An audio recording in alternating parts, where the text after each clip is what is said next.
감히 쥐꼬리 월급 받는 주제에 임신을 해? 내 아들 앞길 막지 말고 당장 나가! 한겨울, 임신한 며느리의 머리채를 잡아 차가운 길바닥에 내동댕이 친 시어머니. 하지만 그녀는 꿈에도 몰랐습니다. 자신이 쓰레기처럼 버린 그 며느리의 뒤에 대한민국을 움직이는 거대한 권력이 버티고 있다는 사실을요. 코드 레드. 감히 내 딸을 건드려! 그 집안 지도에서 지워버려. 피눈물 흘리는 딸의 전화를 받은 국정원장 친정엄마의 무자비한 복수극. 잘못 건드려도 한참 잘못 건드린 시어머니의 처참한 최후. 과연 그녀는 어떤 대가를 치르게 될까요? 시작하기 전에 무료로 눌러주시는 구독과 좋아요, 알림 설정은 똑순이 사랑방에 큰 힘이 됩니다. 지금 어디서 듣고 계신지 댓글 달아주세요. 그럼 지금부터 이야기를 시작하겠습니다. 12월의 칼바람이 얇은 코트 깃을 파고드는 저녁이었습니다. 구청 민원실에서 하루 종일 악성 민원인들에게 시달린 민지는 천근만근 무거운 몸을 이끌고 현관 도어록의 비밀번호를 눌렀습니다. 띠띠띠띠. 경쾌한 전자음과 함께 문이 열리자마자 가장 먼저 민지를 반긴 것은 따스한 온기가 아니었습니다. 거실 천장 구석에서 시뻘건 눈을 번뜩이며 깜빡이는 홈캠의 렌즈였죠. 민지는 습관적으로 고개를 숙여 홈캠의 시선을 피했습니다. 마치 죄인이라도 된 것처럼 어깨를 잔뜩 움츠린 채 거실로 들어서자 소파에 비스듬히 누워있던 시어머니 영숙이 휴대전화 화면에서 눈을 떼지 않은 채 툭 내뱉었습니다. 요즘 공무원들은 참 편해. 6시 땡 하면 칼퇴근하고 말이야. 누구는 뼈 빠지게 일해서 세금 내는데 누구는 그 세금으로 따박따박 월급 받고. 참 좋은 세상이다, 그치? 영숙은 민지가 현관에 들어서는 순간까지 홈캠과 연동된 앱으로 며느리의 귀가 시간을 체크하고 있었던 것이 분명했습니다. 민지는 울컥 치솟는 서러움을 꾹 누르며 억지 미소를 지어 보였습니다. 다녀왔습니다, 어머니. 저녁은 드셨어요? 이 시간에 밥 차려줄 사람도 없는데 밥은 무슨. 내 아들 들어올 때 다 됐으니까 얼른 밥상이나 차려. 영숙은 쏘아붙이듯 말하며 민지가 손에 들고 있던 검은 비닐봉지를 눈짓으로 가리켰습니다. 그건 또 뭐니? 포 만나게 검은 봉다리가 뭐야, 없어 보이게. 아, 오다가 시장에서 귤이 싱싱해 보이길래 좀 샀어요. 어머니 과일 좋아하시잖아요. 민지가 주섬주섬 봉지에서 귤을 꺼내 식탁 위에 올려놓자 영숙은 자리에서 벌떡 일어나 식탁으로 다가왔습니다. 그러고는 귤 하나를 집어들더니 이리저리 훑어보고는 코웃음을 쳤습니다. 야, 한민지. 너 지금 나 무시하냐? 네. 그게 무슨. 내가 이런 시장바닥 리어카에서 파는 귤이나 먹을 급으로 보여? 내 친구 오여사 며느리는 이번에 백화점 식품관에서 샤인머스켓이니 애플망고니 하는 것들을 짝으로 사다 날랐다더라. 근데 너는 시어머니 입이 주둥이로 보이니? 어디서 껍질도 말라비틀어진 걸 사와서는 생색이야? 영숙은 들고 있던 귤을 그대로 쓰레기통에 처박았습니다. 툭, 투둑. 주황색 귤들이 쓰레기통 속으로 볼품없이 굴러떨어졌습니다. 민지의 가슴 속에서도 무언가가 쿵 하고 떨어지는 것만 같았죠. 죄송해요. 제가 생각이 짧았어요. 다음엔 백화점에서 사올게요. 됐다. 쥐꼬리만 한 9급 월급으로 백화점 근처나 가겠니? 주제에 맞게 살아야지. 얼른 옷이나 갈아입고 밥이나 해. 내 아들 배고플라. 영숙은 다시 소파에 드러누워 TV 채널을 돌려버렸습니다. 민지는 부엌으로 도망치듯 들어가 떨리는 손으로 앞치마를 둘렀습니다. 냉장고에서 된장찌개 거리를 꺼내는데 갑자기 속에서 뜨거운 것이 울컥 치밀어 올랐습니다. 욱! 입을 틀어막은 민지는 싱크대 모서리를 잡고 간신히 헛구역질을 참아냈습니다. 임신 5주차. 오늘 점심시간에 산부인과에서 확인한 사실이었습니다. 초음파 사진 속 작은 점 하나가 민지에게는 세상 무엇보다 소중한 빛처럼 느껴졌었죠. 민지는 주머니 속에 깊이 넣어두었던 초음파 사진을 만지작거렸습니다. 혹시나 이 아이가 생겼다는 소식을 들으면 차갑기만 한 시어머니의 마음도 조금은 녹지 않을까 하는 신락 같은 희망을 품어보면서 말이죠. 30분 후 현관문이 열리고 남편 준성이 들어왔습니다. 아, 추워. 오늘 진짜 날씨 미쳤네. 아들 왔어? 우리 준성이 얼굴이 왜 이렇게 반쪽이야? 회사에서 또 누가 괴롭혔어? 영숙은 며느리에게는 보여준 적 없는 세상 다정한 목소리로 아들을 반기며 현관까지 마중을 나갔습니다. 준성은 어머니가 건네는 슬리퍼를 신으며 퉁명스럽게 대꾸했습니다. 몰라, 김 부장 그 새끼가 또 지랄하잖아. 엄마 밥 줘. 배고파 죽겠어. 그래, 그래. 우리 아들 배고프겠다. 민지야, 상 다 차렸니? 식탁에 셋이 둘러앉았습니다. 보글보글 끓는 된장찌개 냄새가 진동하자 민지는 다시금 속이 뒤집히는 것 같았지만 억지로 밥을 한술 떴습니다. 준성은 민지의 안색은 살피지도 않은 채 숟가락으로 찌개를 휘저으며 투덜거렸습니다. 야, 찌개가 왜 이렇게 짜? 너 요즘 요리 대충 한다? 미안해. 입맛이 좀 없어서 간을 잘 못 봤나 봐. 너는 무슨 공무원이 맨날 입맛이 없대? 누가 보면 나라 일 혼자 다 하는 줄 알겠다. 준성의 비아냥거림에 영숙도 거들었습니다. 그러게 말이다. 남편은 밖에서 돈 벌어오느라 뼈가 삭는데 집구석에 들어와서 짠의 싱겁네 소리나 듣게 하고 에잉 쯧쯧. 민지는 수저를 내려놓았습니다. 더 이상은 참을 수도 미룰 수도 없었죠. 그녀는 떨리는 손으로 주머니에서 꼬깃꼬깃해진 초음파 사진을 꺼내 식탁 위에 조심스럽게 올려놓았습니다. 어머님, 그리고 준성 씨, 저 드릴 말씀이 있어요. 식탁 위에 놓인 흑백 사진을 본 영숙과 준성의 눈이 동시에 커졌습니다. 잠시 정적이 흘렀습니다. 민지는 침을 꼴깍 삼키며 그들의 입에서 나올 말을 기다렸습니다. 축하한다는 말, 고생했다는 말, 아니 적어도 이제 한 식구가 더 늘었으니 잘해보자는 말 정도는 기대했었죠. 하지만 영숙의 입에서 터져나온 것은 축복이 아닌 저주였습니다. 이게 뭐니? 너 지금 애 가졌니? 네, 5주 됐대요. 우리 아기예요. 탁! 영숙이 밥숟가락을 식탁에 내리꽂으며 소리를 질렀습니다. 너 미쳤니? 지금 제정신이야? 네. 어머니, 그게 무슨... 네 월급 그 쥐꼬리만 한 거 가지고 애를 어떻게 키우려고 그래. 지금 우리 준성이 승진도 못하고 있는데 애까지 낳아서 내 아들 앞길 막을 작정이야? 너 빚은? 우리 집 올 때 가져온 혼수 빚은 다 갚았어? 민지는 귀를 의심했습니다. 얼굴이 하얗게 질린 채 남편을 쳐다보았지만 준성은 시선을 피하며 밥만 푹푹 퍼먹고 있었습니다. 준성 씨, 당신도 말 좀 해봐요. 우리 아이잖아요. 아, 몰라. 엄마 말이 틀린 건 아니잖아. 지금 형편의 애는 무슨 대책은 있어? 준성의 무책임한 말에 민지의 눈에서 결국 눈물이 터져 나왔습니다. 어떻게 그렇게 말해? 당신 아이라니까. 우리 가족이잖아. 가족 같은 소리하고 자빠졌네. 영숙이 자리에서 벌떡 일어나더니 민지의 머리채를 휘어잡았습니다. 아, 어머니 왜 이러세요? 너 같은 거머리 같은 년은 내 집에 붙어 있을 자격 없어. 어디서 감히 임신을 유세로 떨어? 낳고 싶으면 나가서 낳아. 내 아들 등골 빼먹지 말고 나가.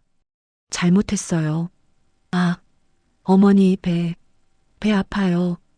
민지가 배를 감싸 쥐며 비명을 질렀지만 영숙은 아랑곳하지 않았습니다.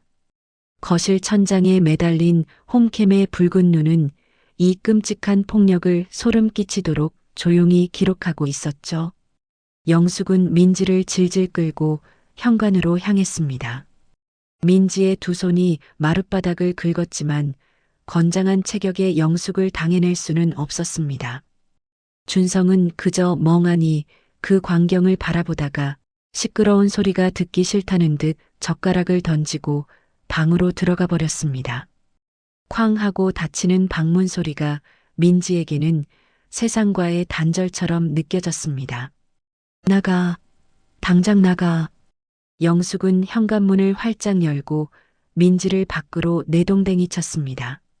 민지는 슬리퍼 한 짝만 겨우 신은 채 차가운 시멘트 바닥에 엎어졌습니다. 어머니, 제발이요. 지금 밖에 영하 10도예요.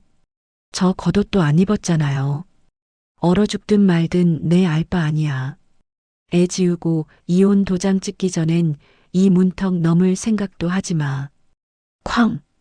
육중한 철제 대문이 닫히고 굳게 걸어 잠기는 소리가 골목을 울렸습니다. 민지는 맨발로 대문을 두드렸지만 안에서는 TV 소리만 커질 뿐 아무런 인기척도 없었습니다. 문 좀 열어주세요. 어머니, 준성 씨. 민지는 대문 앞에 주저앉았습니다. 살을 애는 듯한 칼바람이 얇은 블라우스 사이로 파고들었습니다. 온몸이 사시나무 떨리듯 떨려왔습니다. 그때였습니다. 아랫배에서 묵직한 통증과 함께 뜨뜻미지근한 액체가 흘러내리는 느낌이 들었습니다. 민지는 덜덜 떨리는 손을 다리 사이로 가져갔습니다. 바닥의 어둠 속에서도 선명하게 보이는 붉은 선혈.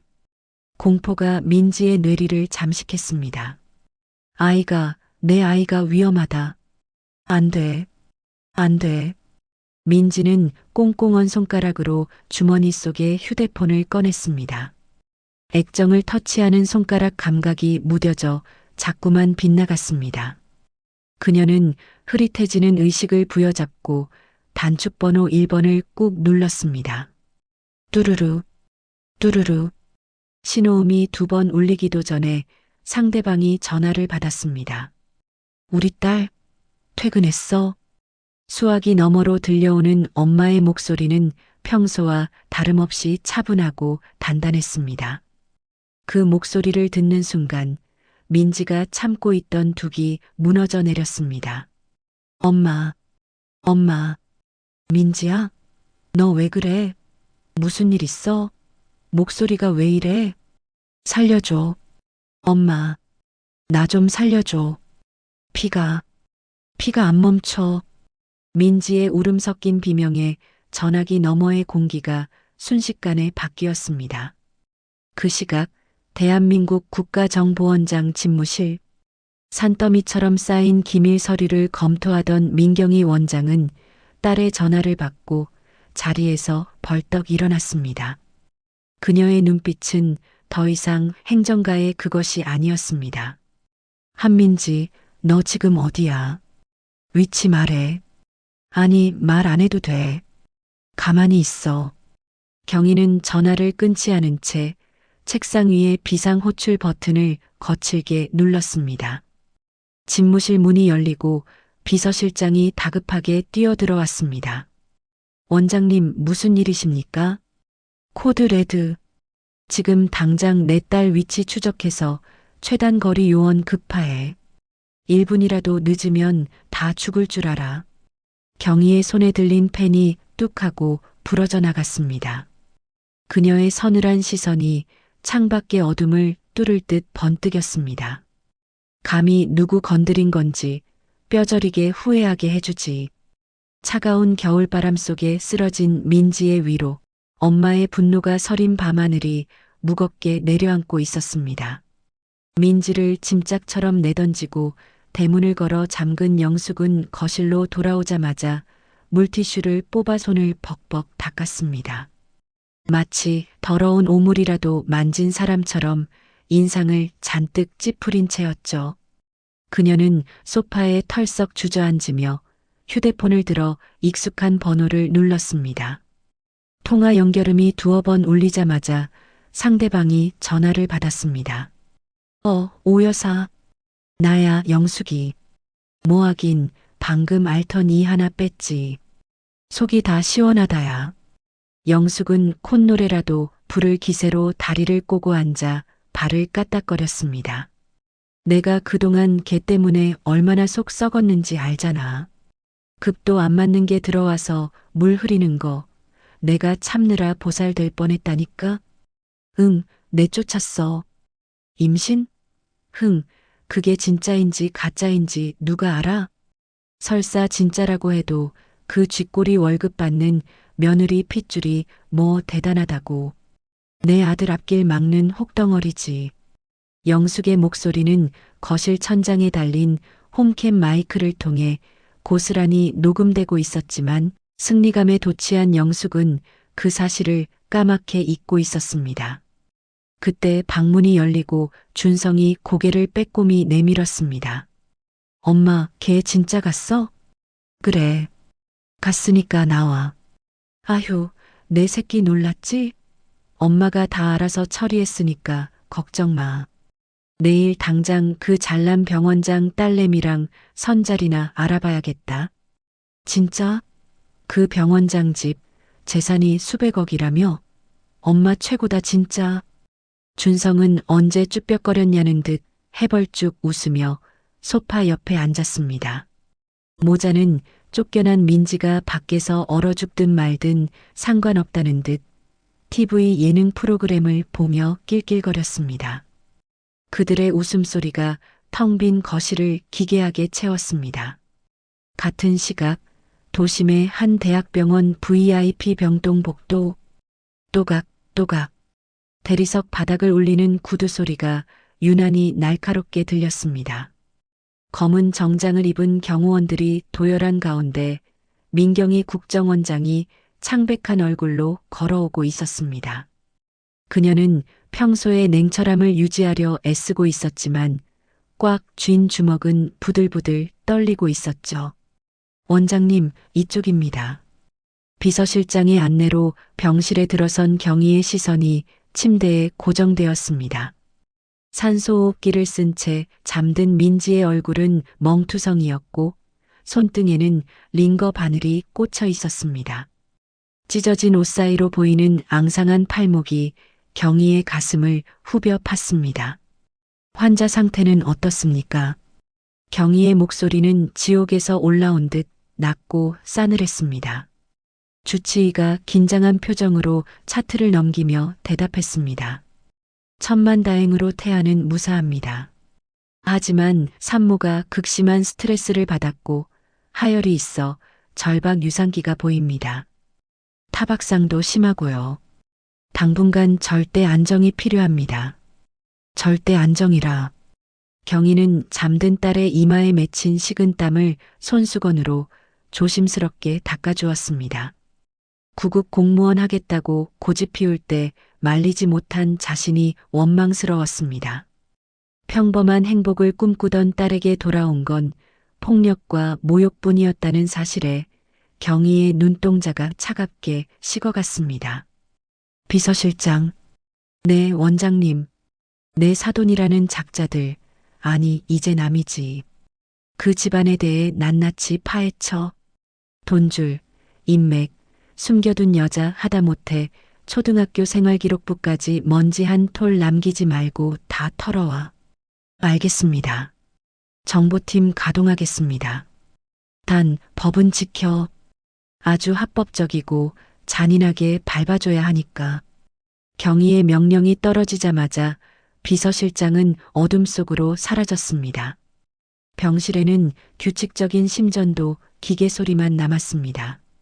경희는 딸의 손을 꼭 잡고 나직이 속삭였습니다.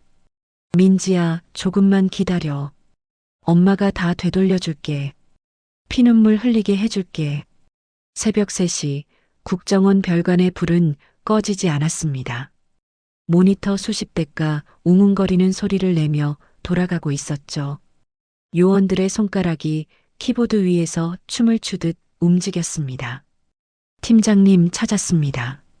시어머니 권영숙, 강남의 상가 건물 2채, 명의는 친척 이름으로 돌려놨네요. 전형적인 차명 계좌 탈세입니다. 이쪽도 나왔습니다. 남편 이준성, 법인카드 사용 내역이 가관인데요. 업무 시간에 강남 룸살롱 결제 내역만 수천만 원입니다. 게다가 최근 회사 공금을 횡령해서 불법 도박 사이트에 입금한 정황도 포착됐습니다. 요원들이 실시간으로 보고하는 내용을 듣던 팀장은 혀를 찼습니다. 니야, 이 집안 아주 종합 선물 세트네. 어떻게 안 걸리고 살았대? 운이 좋았거나 건드리는 사람이 없었겠죠. 근데 이번엔 상대가 안 좋습니다. 팀장은 출력된 두툼한 보고서 파일에 1급 기밀 도장을 쾅 찍었습니다. 이 서류 뭉치는 곧바로 병원에 있는 경희에게 직보되었습니다. 아침 햇살이 거실 깊숙이 들어왔지만 영숙의 집은 여전히 태평성대였습니다. 영숙은 식탁에 앉아 갓 구운 토스트에 잼을 바르며 콧노래를 흥얼거렸습니다.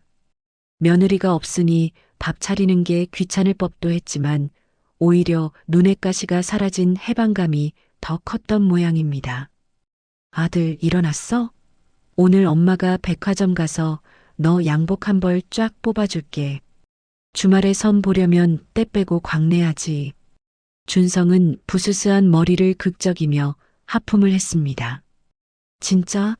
나 이번엔 아르마니로 사줘. 김대리가 입고 왔는데 폼 나더라. 아이고, 내 새끼 입고 싶은 거 다 입어. 엄마가 누구냐? 권영숙이야. 돈 걱정은 하지를 말어. 준성은 냉장고에서 물을 꺼내 마시며 킬킬거렸습니다.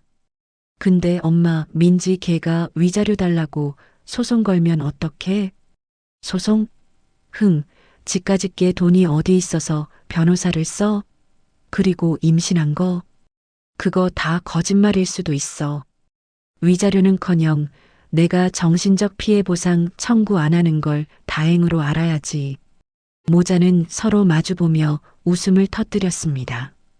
그들의 머리 위로 보이지 않는 거대한 칼날이 떨어지고 있다는 사실은 꿈에도 모른 채 말이죠.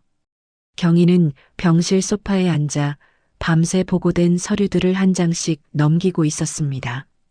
그녀의 입가에 싸늘한 조소가 걸렸습니다. 차명 계좌의 불법 증축, 성매매 특별법 위반, 횡령.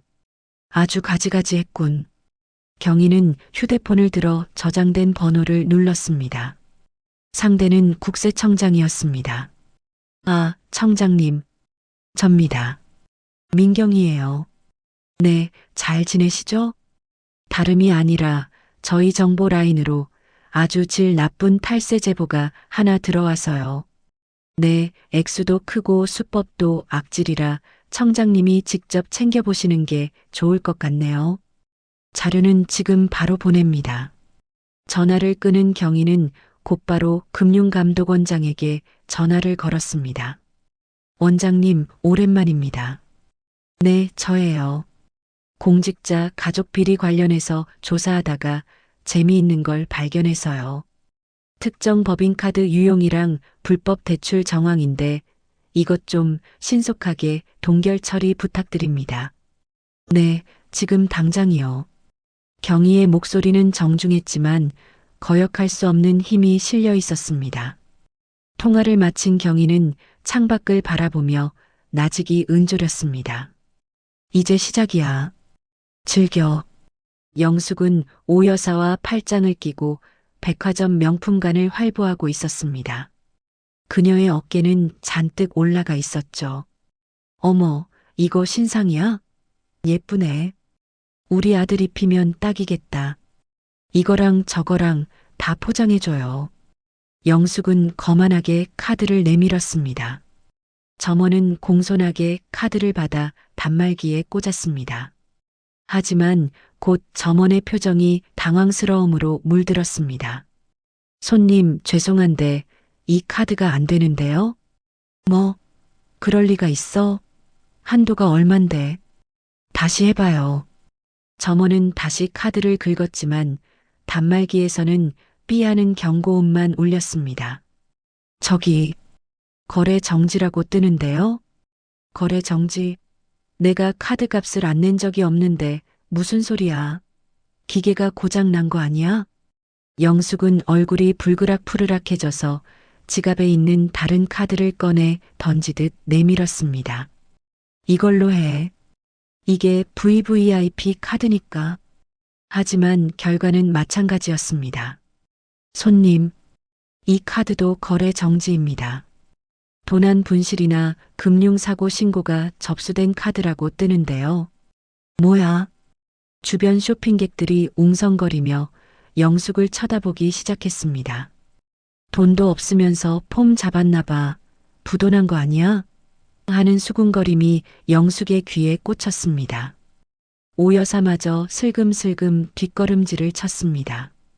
영숙아, 나 급한 약속이 생각나서 먼저 갈게. 오 여사, 어디가? 영숙은 창피함에 얼굴이 터질 것 같아 카드사 고객센터에 전화를 걸었습니다. 당신들 일 처리를 어떻게 하는 거야? 내가 누군 줄 알아? 권영숙이야. 고객님, 죄송합니다만 현재 금융감독원의 요청으로 고객님 명의의 모든 계좌와 카드가 동결되었습니다. 뭐? 금융 뭐? 영숙은 난생 처음 들어보는 관공서 이름에 다리가 풀려 그 자리에 주저앉고 말았습니다. 준성은 사무실에서 몰래 게임 방송을 보고 있었습니다. 그때 사무실 문이 벌컥 열리며 양복을 입은 감사팀 직원들이 들이닥쳤습니다. 이준성 과장님 되십니까? 네, 전데요. 무슨 일이시죠? 감사팀장은 다짜고짜 준성의 책상 위에 박스를 올려놓으며 말했습니다. 본사 윤리경영팀입니다. 귀하에 대한 공금 횡령 및 법인카드 사적 유용 혐의가 포착되어 내부 감사를 진행합니다. 지금부터 PC와 모든 서류를 압수합니다. 아니, 이게 무슨 소리입니까? 횡령이라니요. 사람 잘못 보신 거 아닙니까? 준성이 벌떡 일어나 항의했지만 건장한 직원들은 이미 준성의 양팔을 붙잡아 제압했습니다. 다른 직원들은 능숙하게 컴퓨터 본체를 분리하고 서랍 속 서류들을 박스에 쓸어 담았습니다. 이 과장, 자네 진짜 간 크구만. 룸살롱 간 걸 회식비로 처리하면 모를 줄 알았나? 김 부장님, 저 좀 도와주세요. 이거 오해입니다. 준성은 평소 앙숙이던 김 부장에게 매달렸지만 김 부장은 혀를 차며 고개를 돌렸습니다. 사무실 직원들의 따가운 시선이 준성의 등 뒤로 꽂혔습니다. 준성은 질질 끌려나가며 비명을 질렀습니다. 이거 내가 누군 줄 알아. 우리 엄마가. 하지만 그의 외침은 굳게 닫히는 엘리베이터 문 뒤로 사라졌습니다. 따사로운 오후 햇살이 병실 침대를 비쳤습니다. 민지는 무거운 눈꺼풀을 힘겹게 들어 올렸습니다. 눈을 뜨자마자 보인 것은 걱정스러운 얼굴로 자신을 내려다보는 엄마 경이었습니다. 민지야, 정신이 좀 들어? 엄마. 민지는 쉰 목소리로 엄마를 불렀습니다. 어젯밤의 기억이 악몽처럼 떠올라 눈물이 왈칵 쏟아졌습니다. 경희는 딸을 안아주며 등을 토닥였습니다. 괜찮아. 이제 아무 일도 없어. 아기도 무사하대. 아기. 다행이다. 진짜 다행이다. 민지는 안도감에 오열했습니다. 한참을 울고 난 민지가 진정하자 경희는 침대 옆 탁자에 있던 태블릿 PC를 민지에게 건넸습니다. 이거 봐라. 이게 뭔데? 화면에는 익숙한 거실 풍경이 보였습니다. 바로 시댁, 아니 영숙의 집 거실이었습니다. 영숙이 직접 설치했던 홈캠 화면이 실시간으로 전송되고 있었죠. 화면 속 영숙은 헝클어진 머리로 전화기를 붙들고 고래고래 소리를 지르고 있었습니다. 아니, 내 돈을 내가 못 쓴다는 게 말이 돼? 은행장 나오라 그래. 스피커를 통해 들려오는 시어머니의 악에 받친 목소리. 민지는 눈을 동그랗게 뜨고 경희를 쳐다보았습니다. 경희는 차가운 미소를 지으며 딸의 머리카락을 넘겨주었습니다. 이제 시작이야. 팝콘이라도 먹으면서 구경해. 저 사람들이 어떻게 무너지는지. 화면 속에서 영숙이 분을 이기지 못해 휴대폰을 집어 던지는 모습이 보였습니다. 민지의 눈동자 속에서 두려움이 사라지고 서서히 차가운 빛이 감돌기 시작했습니다. 택시 한 대가 영숙의 집 앞에 거칠게 멈춰 섰습니다. 뒷좌석 문이 열리고 영숙이 씩씩거리며 내렸습니다. 그녀는 지갑을 탈탈 털어나온 현금 몇 푼을 기사에게 던지듯 건넸죠. 카드가 정지되는 바람에 겪은 수모를 생각하니 속에서 천불이 났습니다. 아니, 내가 누군데 카드가 막혀? 은행놈들, 내일 당장 가서 지점장 멱살을 잡든지 해야지 원. 영숙은 구겨진 코트 자락을 매무새하며 대문을 향해 걸어갔습니다. 그런데 평소라면 한적해야 할 집 앞 골목에 낯선 풍경이 펼쳐져 있었습니다. 번호판이 허나 호가 아닌 검은색 대형 세단 세 대가 좁은 골목을 가득 메우고 있었던 것입니다. 차체에서 뿜어져 나오는 위압감이 골목의 공기마저 무겁게 짓누르고 있었습니다. 뭐야? 남의 집 앞에 차를 이렇게 대놓으면 어떡해? 차 빼요, 당장. 영숙이 빽소리를 질렀습니다. 그 순간 가운데 세단의 뒷좌석 문이 스르르 열렸습니다. 검은 정장을 입은 수행 비서가 재빠르게 내려 머리를 숙였고 그 뒤로 한 여자가 천천히 차에서 내렸습니다. 차가운 겨울바람에도 한치의 흐트러짐 없는 단발머리, 몸에 딱 떨어지는 짙은 네이비색 슈트, 그리고 사람을 꿰뚫어 보는 듯한 서늘한 눈빛. 민경이었습니다. 영숙은 경희의 기세에 순간적으로 움찔했지만 곧바로 목소리를 높였습니다. 당신 누구야? 누군데 남의 집 앞을 가로막고 있어? 경희는 선글라스를 천천히 벗으며 영숙을 머리끝부터 발끝까지 훑어보았습니다. 경멸과 조소가 담긴 눈빛이었죠. 경희는 대꾸 한마디 없이 수행비서와 변호사를 대동한 채 열려있는 대문을 지나 영숙의 집 마당으로 성큼성큼 걸어 들어갔습니다. 아니, 이 여자가 미쳤나? 거긴 왜 들어가? 무단 침입이야. 신고할 거야. 영숙은 허둥지둥 경희의 뒤를 쫓아갔습니다. 하지만 그녀의 외침은 공허한 메아리처럼 흩어질 뿐이었습니다. 이 영숙의 거실 오후 1시 10분.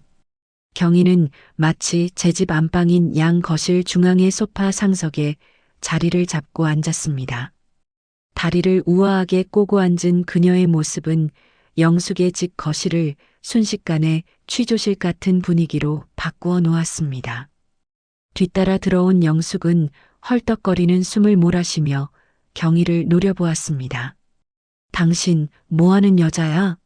경찰 부르기 전에 당장 나가.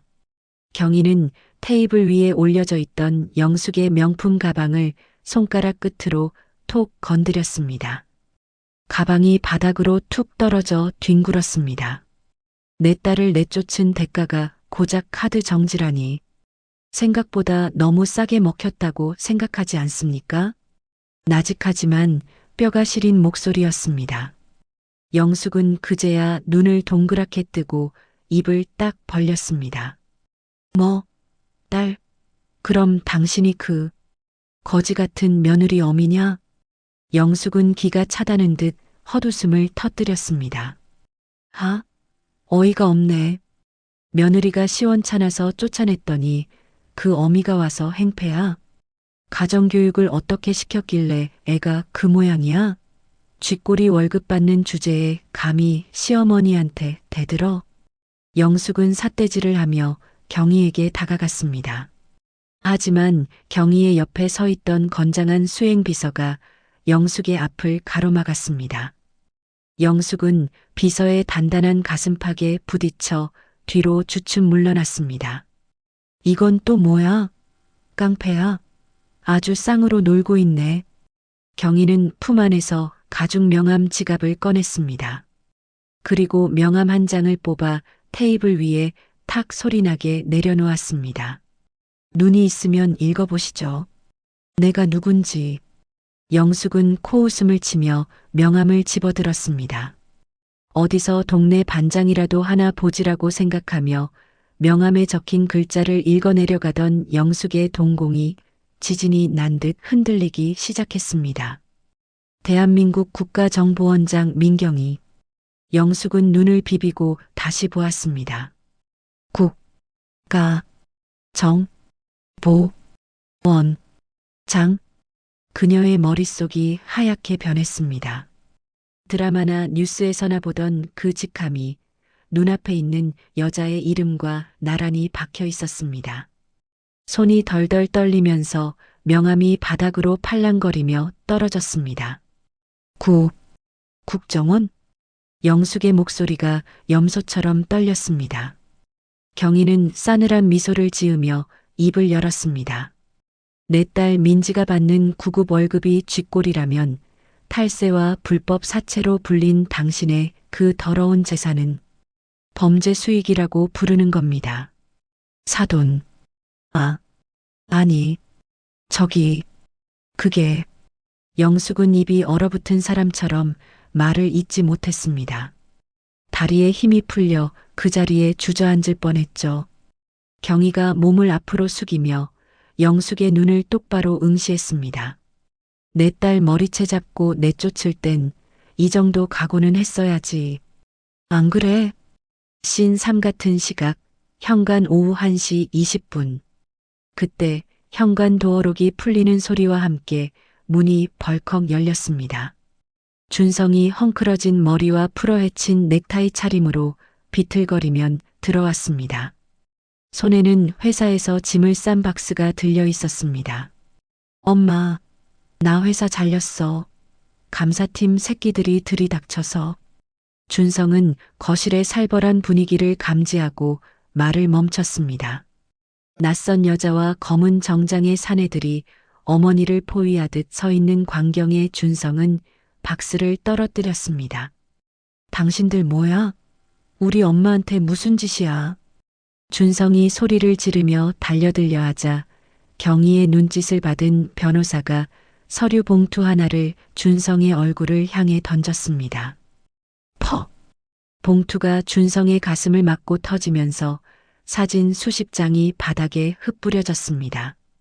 준성은 바닥에 떨어진 사진들을 보고 사색이 되었습니다. 강남 룸살롱에서 여성 도우미들을 끼고 술을 마시는 모습, 불법 도박 사이트 접속 로그, 회사 법인카드로 명품을 결제한 영수증 사본들이 적나라하게 찍혀 있었습니다. 이게 뭐야? 이준성 씨, 당신이 회사에서 저지른 업무상 횡령 및 배임, 그리고 성매매 특별법 위반 증거들입니다. 변호사가 사무적인 말투로 덧붙였습니다. 그리고 여기 이혼 소송장입니다. 위자료 청구액은 당신들 전 재산으로도 부족할 겁니다. 준성은 입을 뻐끔거릴 뿐 아무 말도 하지 못했습니다. 방금 전까지만 해도 엄마 믿고 큰 소리치던 마마보이의 기세는 온데간데 없었죠. 경희가 자리에서 일어나며 준성에게 다가갔습니다. 네가 내 딸한테 그랬지? 주제 파악 좀 하라고. 지금 내 꼴을 봐. 주제 파악은 너희가 해야 할 것 같은데. 경희의 말 한마디 한마디가 준성의 심장을 날카로운 비수처럼 찔렀습니다. 준성은 고개를 숙인 채 부들부들 떨기만 했습니다. 신사영숙의 거실 오후 1시 30분. 상황 파악을 마친 영숙이 정신을 차리고 기어가듯 경희에게 다가갔습니다. 자존심이고 뭐고 당장 눈앞에 거대한 권력 앞에 살아야겠다는 본능만이 남았습니다. 사돈어른. 아니, 원장님. 제가 죽을 죄를 지었습니다. 몰라 뵀습니다. 정말 몰라 뵀어요. 영숙은 경희의 바짓가랑이를 잡으려 손을 뻗었습니다. 한 번만 봐주세요. 우리 민지, 제가 얼마나 예뻐했는데요. 잠깐 오해가 있었던 거지. 쫓아낸 게 아닙니다. 훈육. 아니, 사랑에 매였어요. 사랑에 매. 경희가 헛웃음을 터뜨리며 뒤로 한 걸음 물러났습니다. 수행비서가 영숙의 팔을 낚아채 제지했습니다. 영숙은 바닥에 엎어진 채 눈물, 콧물을 흘리며 빌었습니다. 준성아, 너 뭐해? 얼른 무릎 꿇고 빌어. 장모님한테 잘못했다고 해. 얼어붙어 있던 준성도 그제야 허겁지겁 무릎을 꿇었습니다. 장모님, 제가 잘못했습니다. 저는 민지 사랑합니다. 이혼 절대 못해요. 추잡한 모자의 꼴을 내려다보는 경희의 눈에는 일말의 자비도 없었습니다. 그녀는 천천히 손을 들어 거실 구석 천장을 가리켰습니다. 빨간 불빛이 깜빡이고 있는 홈캠이었습니다. 오해가 있었다고? 사랑의 매라고? 경희의 목소리가 낮게 깔렸습니다. 저 기계가 똑똑히 봤을 텐데 네가 내 임신한 딸 머리채 잡고 패대기 치는 꼴을. 영숙은 자신의 꾀에 자신이 넘어갔다는 사실을 깨닫고 입을 틀어막았습니다. 며느리를 감시하려고 달았던 홈캠이 자신의 목을 조르는 올가미가 되어버린 것입니다. 증거는 이미 확보했고 법적인 절차는 시작됐습니다. 용서는 판사 앞에서 비세요. 물론 판사가 들어줄지는 모르겠지만 경희는 뒤도 돌아보지 않고 현관을 향해 걸어갔습니다. 또각또각 구두 소리가 멀어질수록 영숙의 절망은 깊어만 갔습니다. 원장님, 원장님. 영숙이 기어가며 불렀지만 현관문은 매정하게 닫혔습니다. 신 오영숙의 집 마당 오후 1시 40분. 경희가 차에 오르자마자 차들은 미련 없이 골목을 빠져나갔습니다. 태풍이 휩쓸고 지나간 듯한 정적만이 영숙의 집에 감돌았습니다. 영숙과 준성은 멍하니 거실 바닥에 주저앉아 있었습니다. 띠링, 띠링, 띠링. 그때 영숙과 준성의 휴대폰이 동시에 요란하게 울려댔습니다. 영숙은 떨리는 손으로 문자를 확인했습니다. 국세청 안내 귀하에 대한 특별 세무조사가 실시됨을 알려드립니다. 조세범 처벌법에 의거하여 검찰청 안내 피의자 권영숙님 불법 대부업 및 탈세 혐의로 출석 요구. 준성의 폰에도 카드사들의 독촉 문자가 쏟아지고 있었습니다. 엄마, 이거 뭐야? 나 무서워. 망했다. 우리 이제 다 죽었다. 영숙이 휴대폰을 떨어뜨리며 중얼거렸습니다. 그때였습니다. 대문 밖에서 웅성거리는 소리와 함께 굵직한 남자들의 목소리가 들려왔습니다. 계세요. 법원에서 나왔습니다. 문 여세요. 쾅, 쾅, 쾅. 대문을 부서질 듯 두드리는 소리에 영숙과 준성은 서로를 끌어안고 비명을 질렀습니다. 안 돼. 문 열지 마. 없는 척해. 하지만 이미 늦었습니다. 열쇠공이 대문 자물쇠를 뜯어내는 날카로운 기계음이 들려오기 시작했습니다. 윙 하는 소리와 함께 철문이 열리고 빨간 압류 딱지를 든 집행관들이 들이닥쳤습니다. 권영숙 씨 댁 맞죠? 동산 압류 집행합니다. 방해하시면 공무집행방해로 체포됩니다. 집행관들은 신발을 신은 채 거실로 들어와 영숙이 아끼던 수입 소파와 TV, 장식장에 가차없이 빨간 딱지를 붙이기 시작했습니다. 안 돼. 이건 내 거야. 손대지 마. 영숙이 소파를 부여잡고 늘어졌지만 집행관들은 그녀를 가볍게 밀쳐냈습니다. 집안은 순식간에 아수라장이 되었습니다. 준성은 구석에 처박혀 벌벌 떨고 있었고 영숙의 통곡 소리가 집안을 가득 채웠습니다.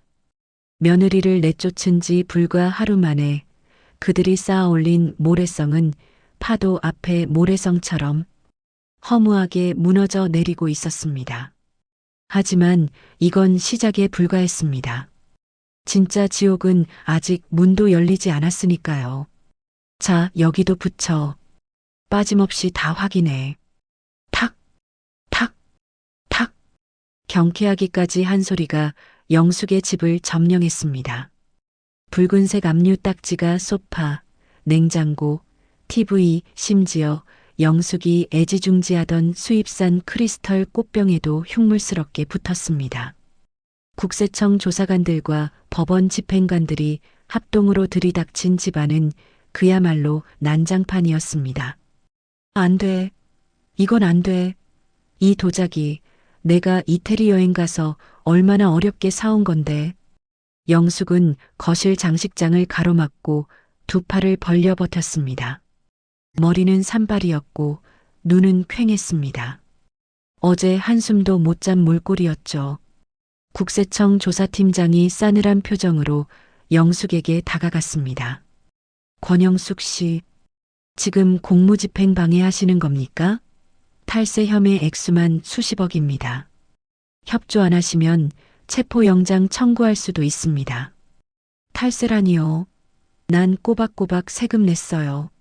이거 다 모함이야. 누가 시켰어? 그 국정원장년이 시켰지? 영숙이 악을 쓰며 대들자 팀장은 한숨을 쉬며 무전기에 대고 짧게 말했습니다. 방해하십니다. 끌어내세요.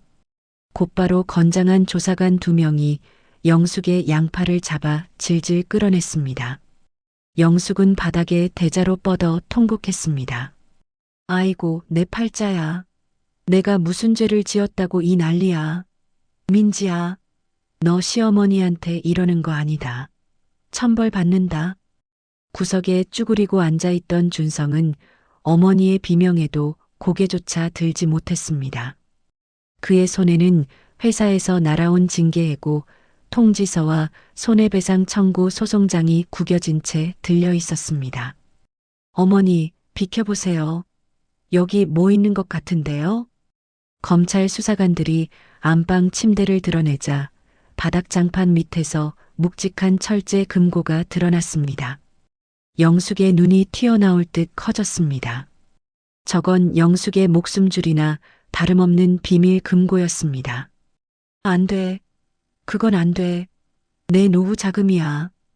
영숙이 기어가며 말렸지만 수사관들은 전문 장비를 이용해 순식간에 금고 문을 땄습니다. 덜커덕 소리와 함께 문이 열리자 안에서는 5만 원권 현금 다발과 이중 장부들이 쏟아져 나왔습니다. 빙고. 여기 불법 사채 장부랑 차명 거래 내역 다 있네요. 이거 다 증거물로 압수해. 봉투 가져와.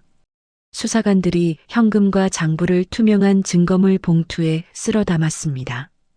영숙은 자신의 피 같은 돈이 남의 손에 들어가는 꼴을 보며 거품을 물고 기절할 듯 숨을 헐떡였습니다. 내 돈, 내 돈. 그 시각 집 밖에서는 관리소 직원이 계량기를 잠그고 있었습니다. 권영숙 씨 댁 관리비 6개월 체납으로 단전, 단수 조치합니다. 집안의 전등이 팟하고 꺼졌습니다. 보일러 돌아가는 소리도 멈췄습니다. 냉기가 으스스하게 감돌기 시작했습니다. 화려했던 영숙의 집은 이제 불 꺼진 폐허나 다름없었습니다. 같은 시각 민지는 따사로운 오후 햇살을 받으며 병원 옥상 정원을 산책하고 있었습니다. 그녀의 무릎에는 부드러운 담요가 덮여 있었고 손에는 따뜻한 유자차가 들려 있었습니다. 어제까지만 해도 지옥 같았던 시간이 거짓말처럼 느껴지는 평화였습니다. 민지 씨. 그때 민지의 직장 상사인 박 계장이 숨을 헐떡이며 뛰어왔습니다. 손에는 커다란 과일 바구니가 들려 있었죠. 계장님? 여긴 어떻게? 아니, 내가 소식 듣고 얼마나 놀랐는지 알아? 자니가 국정원장님 따님이라며? 와, 진짜 대박이다. 구청 전체가 난리 났어. 박 계장은 눈을 반짝이며 호들갑을 떨었습니다. 평소 민지에게 일 좀 빠릿빠릿하게 못해? 라고 구박하던 그 계장이 맞나 싶을 정도로 깍듯한 태도였습니다. 아, 네, 그렇게 됐어요.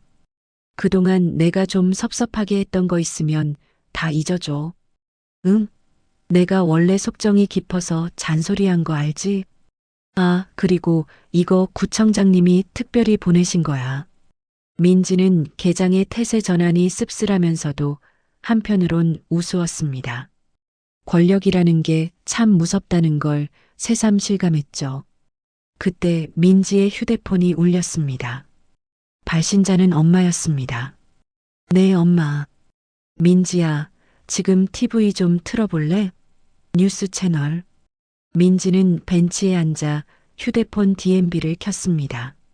화면 속 뉴스 앵커가 심각한 표정으로 뉴스를 전하고 있었습니다. 속보입니다. 강남 일대에서 악명 높은 불법 사채업자가 국세청과 검찰의 합동 수사로 적발되었습니다. 피의자 권모 씨는 며느리를 폭행하고 내쫓은 혐의까지 받고 있어 충격을 주고 있습니다. 화면에는 모자이크 처리되었지만 누가 봐도 영숙의 집 앞에서 압수수색 박스를 들고 나오는 수사관들의 모습이 비쳤습니다. 민지는 멍하니 화면을 바라보았습니다. 속 시원하니? 엄마의 목소리가 귓가에 들려왔습니다. 민지는 배를 쓰다듬으며 조용히 대답했습니다. 네. 속이 뻥 뚫리는 것 같아요. 근데 엄마, 나 이제 정말 끝내고 싶어요. 저 사람들이랑 엮인 모든 걸요. 그래. 이제 내 인생 살아. 엄마가 지켜줄게. 민지는 전화를 끊고 파란 하늘을 올려다보았습니다. 겨울바람이 더 이상 차갑지 않았습니다. 해는 졌는데 영숙의 집은 칠흑 같은 어둠에 잠겨 있었습니다. 전기가 끊긴 탓이었죠. 준성은 배고픔을 참지 못하고 슬그머니 집을 빠져나왔습니다. 지갑에는 현금 한 푼 없었고 카드는 모조리 정지된 상태였습니다. 준성은 동네 편의점 앞을 서성거렸습니다. 진열대에 놓인 컵라면과 삼각김밥이 눈에 들어오자 위장이 요동쳤습니다. 그는 주위를 두리번거리다 후드를 뒤집어 쓰고 편의점 안으로 들어갔습니다. 딱 하나만 훔치자. 나중에 갚으면 되잖아. 준성은 컵라면 하나를 패딩 안주머니에 쑤셔 넣었습니다. 심장이 터질 듯 쿵쿵거렸습니다. 그가 도둑고양이처럼 편의점을 빠져나가려는 순간 저기요. 손님. 알바생이 카운터에서 뛰쳐나와 준성의 앞을 가로막았습니다. 계산 안 하셨잖아요. 주머니에 넣은 거 다 봤어요. 아, 아니에요. 사람을 뭘로 보고. 준성이 발뺌하며 밀치고 나가려 하자 알바생이 준성의 옷자락을 잡았습니다. 실랑이 끝에 패딩 주머니에서 컵라면이 툭 하고 떨어졌습니다. 도둑이야. 여기 도둑 있어요. 지나가던 사람들이 웅성거리며 모여들었습니다. 준성은 얼굴이 화끈거려 죽고 싶었습니다. 얼마 전까지만 해도 룸살롱에서 양주를 따던 그가 고작 컵라면 하나 때문에 도둑 취급을 받고 있었습니다. 아, 아니라고요. 지갑을 두고 와서 경찰 부를 거예요. 결국 경찰차가 출동했고 준성은 고개를 푹 숙인 채 순찰차 뒷좌석에 태워졌습니다. 창밖으로 동네 주민들이 손가락질하며 수군거리는 모습이 보였습니다. 저 남자, 그 2층 집 아들 아니야? 맞아. 집안 쫄딱 망했다더니 컵라면이나 훔치고 있네. 쯧쯧. 준성이 파출소에서 훈방 조치되어 터덜터덜 집으로 돌아왔을 때 영숙은 대문 앞에 쪼그리고 앉아 울고 있었습니다. 엄마, 왜 여기서 이러고 있어? 안 추워? 준성아. 쫓겨났어. 영숙이 힘없이 가리킨 대문에는 강제 퇴거 집행 완료라는 노란 딱지와 함께 굵은 쇠사슬이 감겨 있었습니다. 뭐, 쫓겨났다니? 그럼 우리는 어디서 자? 몰라. 다 뺏겼어. 이불 하나도 못 가지고 나왔어. 영숙은 맨발에 슬리퍼 차림이었고 손에는 달랑 짐가방 2개만 들려 있었습니다. 화려했던 시절은 온데간데였고 이제 그들에게 남은 건 빚더미와 정과자라는 낙인뿐이었습니다. 갈 데가 없어. 오 여사도 전화를 안 받아. 엄마, 나 배고파. 추워. 서로를 부둥켜 안은 모자의 위로 한방눈이 내리기 시작했습니다. 민지를 내쫓았던 그날 밤처럼 매서운 추위였지만 이번에는 그들이 갈 곳 없는 신세가 되어 떨고 있었습니다. 준성은 주머니를 뒤져 꼬깃꼬깃한 1,000원짜리 몇 장을 찾아냈습니다. 파출소에서 나오다가 경찰관이 불쌍하다며 차비하라고 쥐어준 돈이었습니다. 엄마, 이거라도 가지고 찜질방 가자. 여기서 얼어 죽을 순 없잖아. 찜질방? 내가 그런 데를 어떻게 가니? 지금 찬밥 더운 밥 가릴 때야? 얼른 일어나. 준성이 영숙의 팔을 잡아 끌었습니다. 영숙은 휘청거리며 일어났습니다. 뒤를 돌아본 그녀의 눈에 굳게 닫힌 대문이 들어왔습니다. 자신이 며느리에게 닫았던 그 문이 이제는 자신을 거부하고 있었습니다. 어둠 속으로 사라지는 두 사람의 뒷모습은 초라하기 그지없었습니다. 멀리서 들려오는 캐럴 소리가 그들의 비참함을 더욱 강조하는 밤이었습니다. 은은한 클래식 선율이 흐르는 백화점 프라이빗 룸.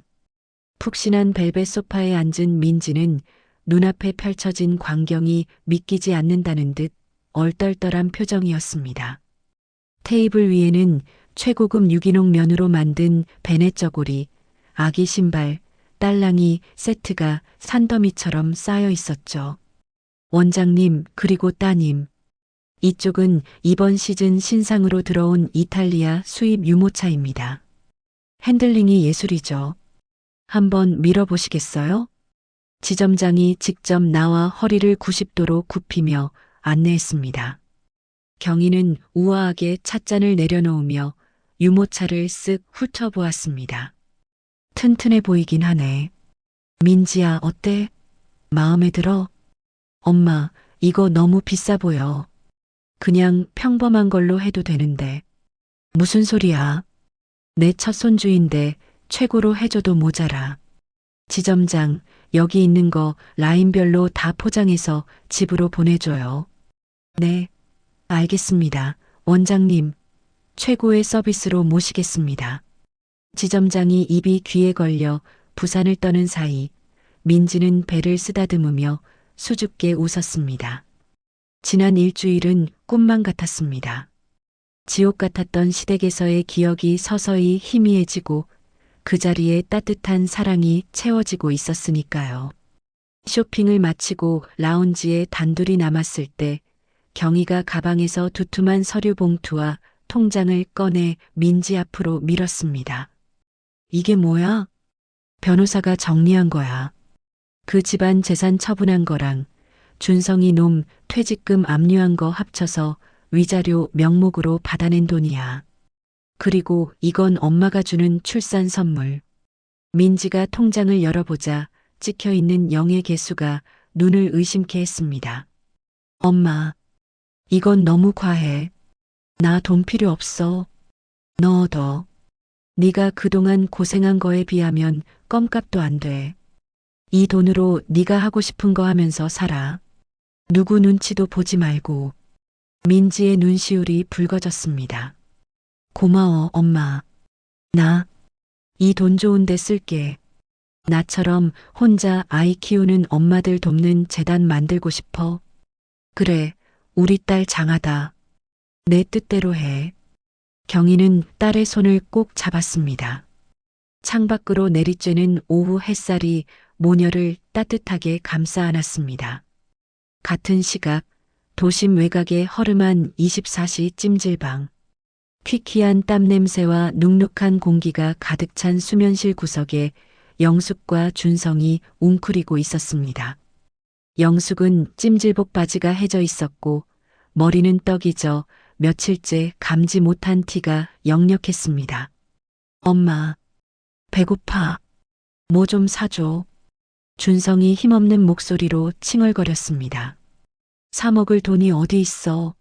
찜질방 비 내고 나니까 땡전 한 푼 없다. 너 혹시 숨겨둔 비상금 없니? 없어. 다 털렸다고 했잖아. 준성은 짜증을 내며 돌아 누웠습니다. 그때 옆자리 아저씨가 삶은 달걀을 까먹는 소리가 들렸습니다. 톡, 톡. 껍질 벗기는 소리가 천둥 소리처럼 영숙의 귀를 때렸습니다. 영숙은 침을 꼴깍 삼키며 아저씨 눈치를 살폈습니다. 저기, 선생님, 죄송한데 그 계란 하나만. 아줌마 어제부터 자꾸 왜 이래요? 거지야 뭐야? 저리 좀 가요. 냄새나니까. 아저씨는 질색하며 자리를 옮겨버렸습니다. 영숙은 수치심에 얼굴이 달아올랐지만 배고픔이 더 컸습니다. 그녀는 아저씨가 흘리고 간 계란 껍데기에 붙은 흰자 부스러기라도 떼어 먹으려고 손을 뻗었습니다. 그때였습니다. 휴게실 대형 TV에서 뉴스 소리가 흘러나왔습니다.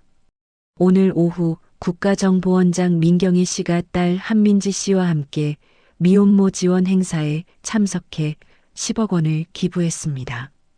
한민지 씨는 최근 불미스러운 일을 겪었음에도 밝은 모습으로 영숙의 고개가 번개처럼 TV 쪽으로 돌아갔습니다. 화면 속 민지는 우아한 원피스를 입고 환하게 웃으며 꽃다발을 받고 있었습니다. 그 옆에는 경희가 인자한 미소로 서 있었고요. 전현이. 영숙은 쥐고 있던 계란 껍데기를 바스러뜨렸습니다. 자신은 찜질방 바닥에서 남이 먹다 남긴 걸 주워 먹으려 하는데 민지는 10억을 기부하며 여왕 대접을 받고 있다니. 질투와 분노가 뱃속에서부터 끓어올랐습니다.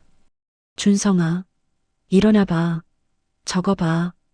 아, 왜 또 깨우고 그래. 헉, 민지네. 준성도 TV를 보고 입을 다물지 못했습니다. 와, 때깔 좋아졌네. 엄마, 우리 진짜 망한 거 맞지? 그래, 망했다. 전현들이 우리 돈 뺏어서 저기다가 생색내고 있는 거야. 저거 다 내 돈인데. 영숙은 억울함에 가슴을 쳤습니다. 사실 탈세로 뺏긴 돈이지 민지가 뺏어간 건 아니었지만 영숙의 머릿속에서 논리는 이미 사라진 지 오래였습니다. 이대로는 못 죽어. 내가 누구 때문에 이 꼴이 됐는데. 영숙의 눈에 도끼가 서렸습니다. 그녀는 주머니에서 액정이 깨진 휴대폰을 꺼내 들었습니다. 준성아, 너 요즘 유튜브 많이 보지? 남의 약점 캐서 방송하는 애들 뭐라고 부르더라? 사이버 레카? 그래, 그거. 걔네들한테 연락해. 내가 아주 기가 막힌 소설 하나 써줄 테니까. 엄마, 그러다 또 걸리면 어떡해? 장모님 무서운 사람이잖아. 준성이 겁을 먹고 말렸지만 영숙은 이미 이성을 잃은 상태였습니다. 어차피 잃을 것도 없어. 감방을 가더라도 전현들 흠집이라도 내고 가야지. 연락해, 당장. 영숙의 손끝이 부들부들 떨렸습니다. 찜질방의 어두운 조명 아래 모자의 눈빛이 음습하게 번뜩였습니다. 민지는 경희의 도움으로 작은 꽃집을 열 준비를 하고 있었습니다. 가게 이름은 아들의 태명을 따서 우주플라워로 지었죠. 햇살이 잘 드는 통유리창 너머로 싱그러운 꽃향기가 가득했습니다. 어머, 사장님, 꽃이 너무 싱싱하고 예뻐요. 감사합니다. 오픈 기념으로 장미 한 송이 더 드릴게요. 민지는 손님에게 꽃다발을 건네며 환하게 웃었습니다. 공무원 시절 민원인들에게 시달리며 억지 미소를 짓던 때와는 차원이 다른 진심에서 우러나오는 미소였습니다. 대학 동창들이 화환을 보내고 축하 인사를 하러 찾아왔습니다. 민지야, 너 얼굴 진짜 좋아졌다. 이혼하길 잘했네, 잘했어. 그러니까 그 시댁 식구들 뉴스 보고 얼마나 놀랐는지 몰라. 어떻게 사람이 그러냐? 이제 다 잊었어. 나한테는 우리 우주랑 엄마가 있으니까. 민지는 친구들과 커피를 마시며 담소를 나누었습니다. 창밖으로 경희가 퇴근길에 들러 손을 흔드는 모습이 보였습니다. 어머님 오셨다. 경희가 가게 문을 열고 들어오자 친구들이 벌떡 일어나 배꼽 인사를 했습니다. 안녕하십니까? 원장님, 호호 앉아들 있어요. 우리 민지 친구들이구나. 많이들 먹고 가요. 경희는 양손 가득 간식을 사들고 왔습니다. 붕어빵, 호떡, 귤. 소박하지만 정겨운 간식들이었죠. 국정원장이라는 직함은 내려놓고 그저 딸을 사랑하는 엄마의 모습이었습니다. 엄마, 이런 거 비서시키지 말고 그냥 오지. 오는 길에 냄새가 좋아서 직접 샀어. 우리 손주도 먹고 싶다잖아. 경희가 민지의 배에 귀를 대고 장난스럽게 말했습니다. 우주야, 할머니 왔다. 붕어빵 냄새 나지? 가게 안은 웃음소리로 가득 찼습니다. 너무나 평화롭고 행복해서 마치 폭풍우가 지나간 뒤에 무지개 같은 시간이었습니다. 하지만 그들은 몰랐습니다. 저 멀리 어두운 곳에서 또 다른 먹구름이 몰려오고 있다는 사실을요. 음침한 조명이 지하 스튜디오. 마스크와 모자로 얼굴을 가린 남자가 카메라를 세팅하고 있었습니다. 구독자 50만 명을 보유한 악질 사이버 레카 유튜버 저격왕이었습니다. 자, 오늘 제보자분들 모셨습니다. 들어오시죠. 문이 열리고 휠체어를 탄 영숙과 목에 깁스를 한 준성이 들어왔습니다. 물론 휠체어도 깁스도 다 연출된 소품이었습니다. 안녕하세요. 억울하게 쫓겨난 시어머니 권영숙입니다. 영숙이 가련한 목소리로 연기를 시작했습니다. 국정원장 딸인 며느리가 제가 밥을 좀 늦게 차려줬다고 저를 폭행하고 엉엉 제 전 재산을 다 뺏어가서 지금 찜질방에서 자고 있어요. 준성도 옆에서 거들었습니다. 제 아내가 사실 다른 남자랑 바람이 났는데 장모님이 권력으로 그걸 덮으려고 저를 회사에서 자르고 흑흑 유튜버는 신이 나서 카메라를 클로즈업했습니다. 와, 이거 진짜면 대박인데요? 국정원장 갑질이라니. 여러분, 이거 공론화시켜야 합니다. 조회수 폭발각이네요. 모니터 화면 속에서 영숙의 거짓 눈물이 번들거렸습니다. 행복한 민지의 일상을 산산조각 낼 악의적인 거짓말이 전파를 타고 퍼져나갈 준비를 마쳤습니다. 자, 드디어 업로드 완료. 썸네일 죽이는데? 조회수 올라가는 속도 좀 보라고. 어두컴컴한 지하 스튜디오에서 유튜버 저격왕이 키보드를 두드리며 환호성을 질렀습니다. 모니터 화면에는 충격 단독. 국정원장 딸의 갑질. 임신한 며느리 내쫓고 시댁 재산 강탈한 사연이라는 자극적인 제목이 붉은 글씨로 번쩍거리고 있었죠. 썸네일에는 휠체어에 앉아 목에 깁스를 한 영숙이 눈물을 훔치는 사진과 모자이크 처리된 경희의 사진이 악마라는 자막과 함께 합성되어 있었습니다. 영상 속에서 영숙은 가련한 목소리로 연기하고 있었습니다. 여러분, 제가 죄인입니다. 며느리가 국정원장 딸인 줄도 모르고 그저 반찬 투정 좀 했다고. 흑흑. 며느리가 저를 밀쳐서 허리를 다치게 하고 제 전 재산을 다 뺏어서 길거리에 나앉게 만들었습니다.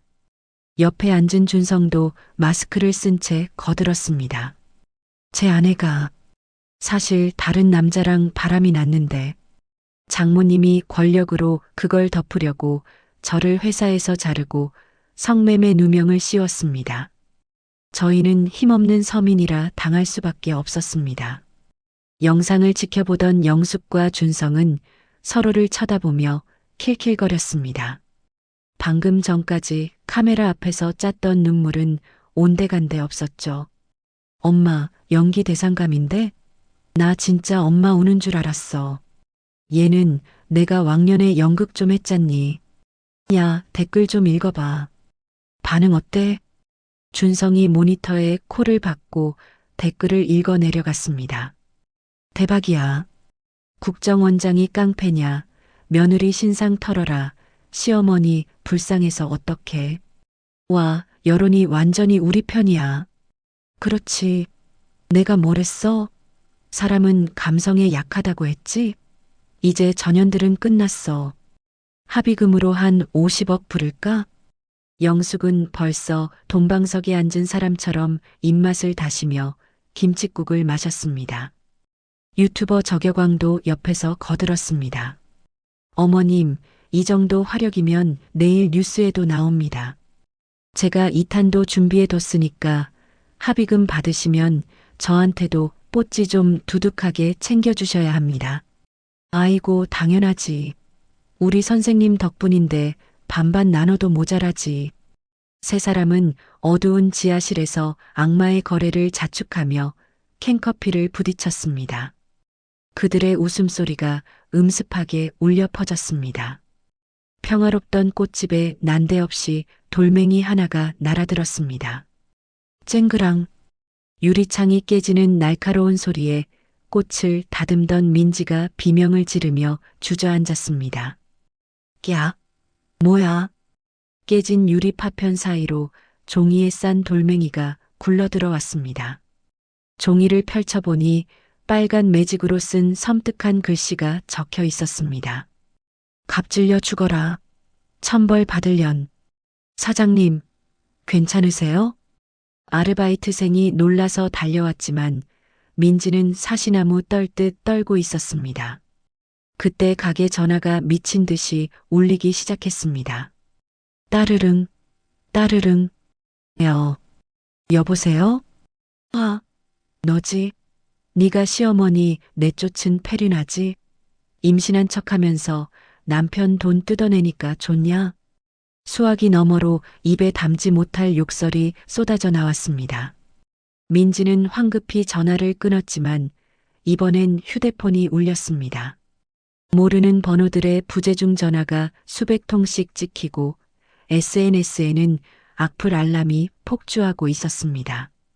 이게 도대체 무슨 일이야? 민지는 떨리는 손으로 인터넷 뉴스를 켰습니다. 실시간 검색어 1위에 국정원장 딸 갑질이 올라와 있었고 영숙의 인터뷰 영상이 메인 화면에 걸려 있었습니다. 며느리가 저를 때리고 권력으로 무고한 시민을 탄압하고 거짓말. 다 거짓말이야. 민지는 숨을 쉴 수가 없었습니다. 가슴이 꽉 막힌 듯 답답해오고 시야가 흐릿해졌습니다. 과호흡이 온 것이었습니다. 사장님, 숨 쉬세요. 119 부를게요. 민지는 배를 감싸쥐며 바닥으로 쓰러졌습니다. 깨진 유리 조각 위로 민지의 눈물이 떨어졌습니다. 자신이 피해자인데 세상은 순식간에 자신을 가해자로 만들고 있었습니다. 뱃속의 우주가 놀랐는지 태동이 느껴지지 않았습니다. 안 돼. 우리 아기. 엄마가 미안해. 민지의 의식이 가물가물해지는 순간 밖에서 웅성거리는 사람들의 목소리가 들렸습니다. 여기가 그 갑질려 가게래? 간판 뜯어내. 사람들은 진실에는 관심이 없었습니다. 그저 물어뜯을 대상이 필요했을 뿐이었죠. 국정원 앞도 아수라장이었습니다. 보수단체와 유튜버들이 몰려와 확성기를 틀고 시위를 벌이고 있었습니다. 권력 남용 민경위는 사퇴하라. 서민 죽이는 국정원 해체하라. 집무실 창밖으로 그 모습을 내려다보는 경희의 눈빛은 차갑게 가라앉아 있었습니다. 비서실장이 안절부절 못하며 들어왔습니다. 원장님, 상황이 좋지 않습니다. 청와대 국민청원 게시판에 원장님 해임 청원이 20만 명을 돌파했습니다. 청와대 정무수석실에서도 사실 확인을 요청해 왔고요. 그리고 감찰실에서 정식 조사를 하겠답니다. 지금 당장 직무정지를 당하실 수도 있습니다. 비서실장의 목소리가 떨렸습니다. 하지만 경위는 뒤도 돌아보지 않고 창밖만 응시했습니다.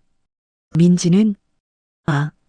따님은 지금 응급실로 이송되셨습니다. 다행히 태아와 산모 모두 생명에는 지장이 없지만 안정이 필요합니다. 그제야 경희가 천천히 몸을 돌렸습니다. 그녀의 눈동자 깊은 곳에서 시퍼런 불길이 타오르고 있었습니다. 감찰실장 들어오라고 해. 네.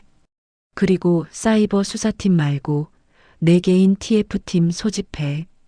쥐새끼들이 기어이 독약을 삼켰으니 해독제는 없어. 잠시 후 감찰실장이 굳은 표정으로 집무실에 들어왔습니다. 그는 경희와 입사 동기이자 평소 경희를 견제하던 라이벌이기도 했습니다. 민 원장, 유감이네. 여론이 너무 안 좋아. 자니가 옷을 벗어줘야겠어. 박 실장. 변명은 청문회 가서 하고 일단 직무정지 명령서에 사인부터.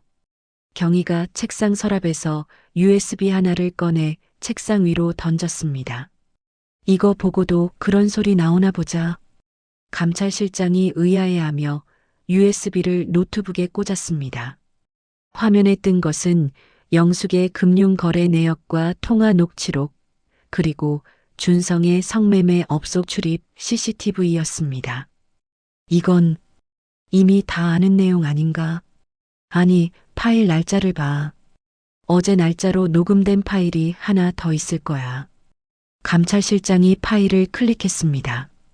스피커에서 영숙과 유튜버의 대화가 흘러나왔습니다. 합의금으로 한 50억 부를까? 저한테도 뽀찌 좀 두둑하게 챙겨주셔야 합니다. 아이고, 당연하지. 가짜 눈물 연기 좀 했더니 개돼지들이 다 속아 넘어가잖아. 깔깔깔. 감찰실장의 얼굴이 흑빛으로 변했습니다. 이것은 단순한 갑질 사건이 아니라 국정원장을 음해하기 위한 조직적인 공작이자 사기극이었습니다. 이 미친 작자들이. 박 실장, 자니가 선택해. 나를 직무 정지시키고 국민들한테 국정원이 사기꾼한테 놀아났다고 망신을 당할 건지, 아니면 나랑 손잡고 저것들을 일망타진해서 국정원 위상을 세울 건지. 경희가 여유롭게 커피를 한 모금 마셨습니다. 감찰실장은 마른 침을 삼키며 노트북을 닫았습니다. 3시간 주지. 그 안에 상황 종료시켜. 고마워. 3시간이면 충분해. 영숙과 준성은 모텔방에서 치킨을 시켜 먹으며 축배를 들고 있었습니다. 엄마, 방금 방송국 PD한테 연락 왔어. 오늘 저녁 9시 뉴스에 생방송 인터뷰 하자는데? 어머, 진짜? 야, 나 화장 좀 고쳐야겠다. 너무 꾀죄죄하면 안 되잖아. 아니지. 더 불쌍해 보여야지. 영숙은 닭다리를 뜯으며 거울을 보았습니다. 탐욕으로 번들거리는 입술이 기괴하게 일그러졌습니다. 인터뷰하고 나면 국정원장 쪽에서 연락 오겠지? 50억은 너무 적나? 100억 부를까? 100억은 받아야지. 우리 집 날린 거랑 정신적 피해 보상까지 다 합치면 그 정도는 돼. 준성도 신이 나서 침대 위를 펄쩍펄쩍 뛰었습니다. 나 이제 벤츠 살 수 있는 거야? 아니, 포르쉐 사야지. 그때 유튜버에게서 문자가 왔습니다. 어머님, 오늘 저녁 7시에 제 스튜디오에서 라이브 방송 한 번 더 하시죠. 이번엔 쐐기를 박아야 합니다. 오케이, 콜. 영숙이 답장을 보내며 음흉하게 웃었습니다. 준성아, 이번엔 네가 좀 더 세게 나가. 며느리가 바람피운 남자 사진이라고 아무거나 인터넷에서 구해서 보여줘. 사람들은 어차피 사실인지 아닌지 관심 없어. 자극적이면 그만이야. 알았어, 엄마. 나만 믿어. 모자는 자신들이 파놓은 함정이 얼마나 깊은지 가늠조차 못한 채 스스로 무덤 속으로 걸어 들어가고 있었습니다. 응급실에서 일반 병실로 옮겨진 민지는 링거를 맞으며 잠들어 있었습니다. 경희가 조용히 들어와 딸의 곁에 앉았습니다. 창백한 딸의 얼굴을 보니 가슴이 미어지는 것 같았습니다. 엄마. 민지가 힘겹게 눈을 떴습니다. 그래, 엄마 여기 있어. 나 무서워. 사람들이 다 나 욕해. 걱정 마. 엄마가 다 해결했어. 이제 곧 쇼가 시작될 거야. 경희는 TV 리모컨을 들어 뉴스 채널을 틀었습니다. 화면 하단에 긴급 속보 국정원장 갑질 논란. 오늘 저녁 7시 진실 공방 라이브 방송 예정이라는 자막이 흐르고 있었습니다. 저 방송? 저 사람들이 또 거짓말하면 어떡해? 민지가 불안한 눈빛으로 물었습니다. 경희는 딸의 손을 꼭 잡고 부드럽지만 단호하게 말했습니다. 아니, 저 방송은 그들의 장례식이 될 거야. 엄마가 직접 연출한 최고의 반전 드라마거든. 경희의 눈빛이 매섭게 빛났습니다. 그녀는 주머니에서 휴대폰을 꺼내 비서실장에게 짧은 메시지를 보냈습니다. 준비 완료. 휴. 이제 2시간 뒤 거짓의 가면을 쓴 자들이 전 국민 앞에서 발가벗겨질 시간이 다가오고 있었습니다. 자, 마이크 테스트. 하나, 둘, 하나, 둘. 어머님, 목소리 톤 조금만 더 떨리게 해주세요. 아시겠죠? 아유, 걱정 마세요. 제가 지금 감정 잡고 있으니까. 지하 스튜디오의 열기는 뜨거웠습니다. 영숙은 거울을 보며 머리를 일부러 헝클어뜨리고 눈가에 물파스를 살짝 발라 눈물을 유도하는 치밀함까지 보였습니다. 준성은 옆에서 스마트폰으로 실시간 접속자 수를 확인하며 입을 다물지 못했습니다. 엄마, 대박이야. 방송 시작도 안 했는데 벌써 10만 명 대기 중이야. 정말? 호호. 야, 이거 오늘 슈퍼챗 후원금만 터져도 벤츠 한 대 뽑겠다. 유튜버 저격왕이 큐 사인을 보냈습니다. 자, 들어갑니다. 3, 2, 1큐. 네, 여러분 안녕하십니까? 이슈 사냥꾼 저격왕입니다. 오늘 낮 대한민국을 뒤흔든 국정원장 갑질 사건의 피해자분들을 모시고 긴급 라이브를 진행합니다. 카메라가 영숙을 클로즈업했습니다. 영숙은 고개를 푹 숙이고 어깨를 들썩이며 연기를 시작했습니다. 국민 여러분, 흑흑. 저는 억울해서 잠도 못 자고 있습니다.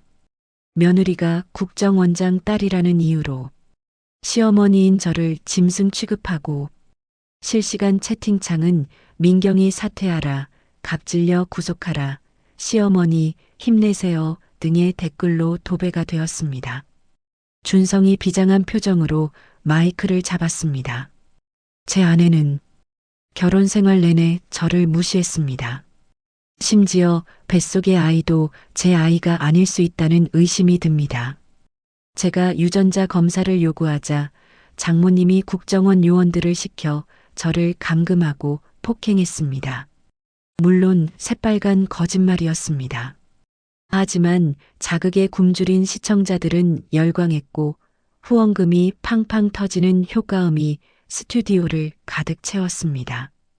영숙과 준성은 책상 밑으로 서로의 손을 잡으며 회심의 미소를 지었습니다. 이겼다는 확신이 드는 순간이었죠. 원장님, 접속자 수 20만 돌파했습니다. 지금이 타이밍입니다. 상황실 대형 모니터로 방송을 지켜보던 사이버 팀장이 보고했습니다. 팔짱을 끼고 서 있던 경희가 고개를 끄덕였습니다. 오케이. 판은 깔렸어. 이제 진짜 주인공을 등장시켜 송출 신호 가로채기 하이제킹 시작합니다. 팀장의 손가락이 엔터키를 눌렀습니다. 그 순간 전국의 스마트폰과 PC 화면에서 송출되던 저격왕의 방송 화면에 지직거리는 노이즈가 발생했습니다. 형님, 화면이 왜 이래요? 준성이 모니터를 가리키며 소리쳤습니다. 유튜버가 당황해서 키보드를 두드렸습니다. 뭐지? 서버 오류인가? 잠깐만요. 치익, 치익. 노이즈가 거치고 화면에는 영숙의 얼굴 대신 낯선 영상 하나가 선명하게 재생되기 시작했습니다. 영숙의 집 거실을 비추던 홈캠 영상이었습니다. 영상 속 날짜는 12월 10일. 사건이 일어난 그날 밤이었습니다. 화면 속의 영숙은 지금처럼 가련한 모습이 아니었습니다. 소파에 다리를 꼬고 앉아 민지에게 귤 껍질을 던지고 있었죠. 네 월급 그 쥐꼬리만 한 거 가지고 애를 어떻게 키우려고 그래? 내 아들 등골 빼먹을 작정이야? 스피커를 찢을 듯한 영숙의 날카로운 고성이 스튜디오뿐만 아니라 방송을 보고 있던 20만 시청자의 귀에 꽂혔습니다. 이거 뭐야? 이거 꺼. 당장 꺼. 영숙이 기겁을 하며 자리에서 벌떡 일어났습니다. 휠체어 연기를 하던 것도 잊은 채 말이죠. 영상은 계속되었습니다. 영숙이 임신한 민지의 머리채를 잡아 질질 끌고 가고 현관 밖으로 내동댕이 치는 장면이 고화질로 적나라하게 송출되었습니다. 애 지우고 이혼 도장 찍기 전엔 들어오지 마라. 쾅! 영상이 끝나자마자 채팅창의 분위기가 순식간에 얼어붙었습니다. 뭐야? 시어머니가 때린 거네? 임신한 며느리를 내쫓아? 미친 거 아냐? 휠체어 뭐야? 멀쩡하게 서 있잖아, 지금. 준성은 사색이 되어 카메라 렌즈를 손으로 막으려 했습니다. 이거 조작이에요. 딥페이크입니다. 믿지 마세요. 하지만 진실의 폭격은 멈추지 않았습니다. 화면이 바뀌더니 이번에는 어제 모텔방에서 녹음된 음성 파일이 재생되었습니다. 합의금으로 한 50억 부를까? 저한테도 뽀찌 좀 두둑하게 챙겨주셔야 합니다. 아이고, 당연하지. 가짜 눈물 연기 좀 했더니 개돼지들이 다 속아 넘어가잖아. 깔깔깔. 영숙의 탐욕스러운 웃음소리가 라이브로 울려 퍼졌습니다. 채팅창은 그야말로 폭발했습니다. 와, 소름 돋는다. 국민을 개돼지로 안 해? 국정원장님 죄송합니다. 제가 속았습니다. 저 인간들 당장 구속해라. 유튜버 저격왕은 망연자실하여 의자에 주저앉았습니다. 끝났다. 내 채널. 꼼짝 마. 경찰이다.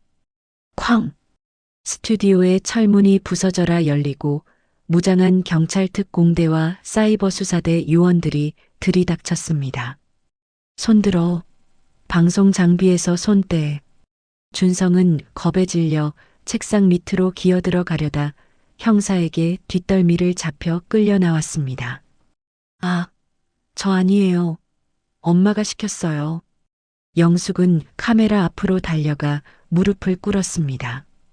방송이 아직 안 꺼진 줄 알고 마지막 동정표라도 얻어보려는 심산이었죠. 여러분, 이거 다 오해입니다. 저 영상이 조작된 거예요. 국정원이 조작한 거라고요. 하지만 그녀의 외침을 끄는 건 차가운 수갑 소리였습니다.